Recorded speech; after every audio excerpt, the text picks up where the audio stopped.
ഇടുക്കിയിൽ കൈക്കൂലി വാങ്ങിയ പോലീസ് ഉദ്യോഗസ്ഥൻ വിജിലൻസിന്റെ പിടിയിൽ. തൊടുപുഴ പോലീസ് സ്റ്റേഷനിലെ ASI പ്രദീപ് ജോസാണ് പിടിയിലായത്. ചെക്ക് കേസിൽ അറസ്റ്റ് ഒഴിവാക്കാനായി 10,000 രൂപയാണ് പ്രദീപ് വാങ്ങിയത്. സഹായി വണ്ടിപ്പെരിയാർ സ്വദേശി റഷീദും പിടിയിലായിരിക്കുന്നു. വിവരങ്ങളുമായി ആൽവിൻ തോമസ് ചേരുകയാണ്. ആൽവിൻ, എങ്ങനെയാണ് കൃത്യമായി ഇയാളെ കുടുക്കാൻ വിജിലൻസിന് കഴിഞ്ഞത്? ലക്ഷ്മി, ഇന്നലെ വൈകിട്ടോടുകൂടിയാണ് ഈ തൊടുപുഴ പോലീസ് സ്റ്റേഷനിലെ ASI പ്രദീപ് ജോസിനെ അറസ്റ്റ് ചെയ്തത്. വിജിലൻസ് സംഘമാണ് അറസ്റ്റ് ചെയ്തത്.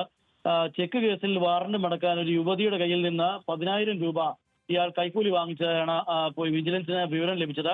ഇത് സംബന്ധിച്ചൊരു പരാതി വിജിലൻസിന് ലഭിച്ചിരുന്നു. ഇതേ തുടർന്നുള്ള അന്വേഷണത്തിലാണ് ഇപ്പോൾ ഇയാളെ അറസ്റ്റ് ചെയ്തിട്ടുള്ളത്. ഈ വണ്ടിപ്പെരിയാർ സ്വദേശിയാണ് ഈ അറസ്റ്റിലായിട്ടുള്ള ASI പ്രദീപ് ജോസ്. പ്രദീപ് തൊടുപുഴ പോലീസ് സ്റ്റേഷനിലാണ് ജോലി ചെയ്യുന്നത്. ഈ കേസുമായി ബന്ധപ്പെട്ട് വാറണ്ട് മടക്കുന്നതിന് വേണ്ടിയാണ് 10,000 രൂപ കൈക്കൂലി വാങ്ങിച്ചത് എന്നുള്ളതാണ് അറിയുന്നത്. വിജിലൻസിൽ പരാതി ലഭിച്ചതിനെ തുടർന്നുള്ള നടത്തിയ അന്വേഷണത്തിലാണ് ഇയാളെ ഇപ്പോൾ കുടുക്കിയിട്ടുള്ളത്. ഇപ്പോൾ ഇയാളുടെ സുഹൃത്ത് വഴിയാണ് ഈ പണം വാങ്ങിയത്. ഇയാളുടെ സുഹൃത്ത് ഓട്ടോ ഡ്രൈവർ കൂടിയായ റഷീദിന്റെ ഗൂഗിൾ പേയിലേക്കാണ് ഈ 10,000 രൂപ നൽകിയതെന്നും വിജിലൻസ് സംഘം കണ്ടെത്തിയിട്ടുണ്ട്.